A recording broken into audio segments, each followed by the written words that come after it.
আসসালামু আলাইকুম ওয়া রাহমাতুল্লাহি ওয়া বারাকাতুহু।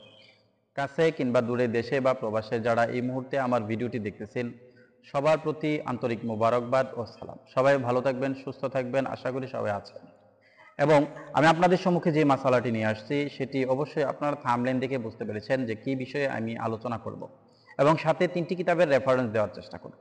আজকের মাসালাটি হলো যে কুরবানির গোশত পুরোটাই নিজে খেতে পারবে কিনা, এবং কি পরিমাণ মানুষকে সৎকা করে দেওয়া আমাদের জন্য মুস্তাহাব, এ বিষয়ে আলোচনা করার চেষ্টা করব। আমরা কোরবানি করি আল্লাহর জন্য, আল্লাহর নামের উপর উৎসর্গ করি আমরা মুসলমান জাতি। এই জন্য কোরবানি আমাদের কাছে একটি গুরুত্বপূর্ণ ইবাদত। সেই ইবাদতের মধ্যে আমাদের মুখলেস যদি না থাকে, ইখলাস যদি না থাকে, আমাদের প্রত্যেকের নিয়ত যদি খালেস না হয়, তাহলে আমরা পরিপূর্ণ সওয়াব পাবো না। এই জন্য আমরা এখানে কোরবানির গোশত পুরোটাই নিজে খাবো নাকি অন্যান্যদেরকে বন্টন করে দিব, এই বিষয়ে আলোচনা করব এবং কিতাবের রেফারেন্স দেওয়ারও চেষ্টা করব। আল্লাহর কাছে ভিক্ষা চাচ্ছি যাতে করে আল্লাহ পাক রব্বুল আলামিন আমাদেরকে কিতাবের রেফারেন্সগুলি সঠিকভাবে বর্ণনা করার তৌফিক দান করেন এবং আপনাদেরকে ইহার উপর আমল করার তৌফিক দান করেন। সাথে সাথে আমি মাসালাটি বর্ণনা করব। কোরবানির গোশত পুরোটাই নিজে খেতে পারবে। আপনি যদি ইচ্ছা করেন তাহলে পরিপূর্ণ গোশত খেতে তাহলে পারবেন, এখানে কিন্তু নিষেধ নাই। তবে 1/3 পরিমাণ গোশত সদকা করা মুস্তাহাব।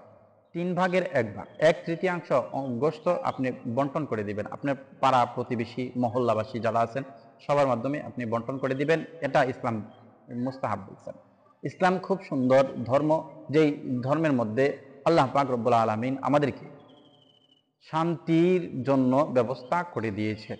এজন্য আমরা গোশত খাবো যারা যারা আমরা আমাদের এবিলিটি আছে, যাদের সামর্থ্য আছে তারা কুরবানি দেবে, কিন্তু যাদের সামর্থ্য নাই তারা কুরবানি দিতে পারবে না। এই জন্য মোস্তাহাব হলো যারা কুরবানি দেবে না তাদের কাছে, তাদের নিকট আমাদের গোশতগুলি পৌঁছে দেওয়া, কারণ তারা তো আমাদের প্রতিবেশী।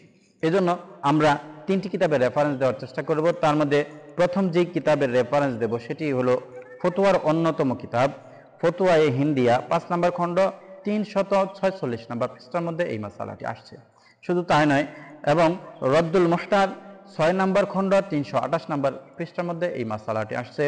এবং উর্দু কিতাবের মধ্যে অন্যতম কিতাব, যেই কিতাব মুফতিদের নিকট, মুফতি সাহেবদের নিকট গ্রহণযোগ্য একটি কিতাব এবং সবার কাছে এটি গ্রহণযোগ্য কিতাব, সেই কিতাবটির নাম হলো ফতোয়া-এ মাহমুদিয়া 26 নম্বর খণ্ড 391 নাম্বার পৃষ্ঠার মধ্যে আজকের মাসালাটি উল্লেখ আছে। সো আমরা সবসময় খেয়াল রাখবো যাতে করে আমরা যে বন্টন করব সেই বন্টনটা 3টা বন্টন করব। 3 বন্টনের মধ্যে 1 বন্টন আমরা করে দিব গরিব মিসকিন এদের মাধ্যমে, অথবা আমাদের পাড়া প্রতিবেশী যারা আমাদের কুরবানি দেন তাদের মধ্যে আমি বন্টন করে দিব, আমরা বন্টন করে দিব।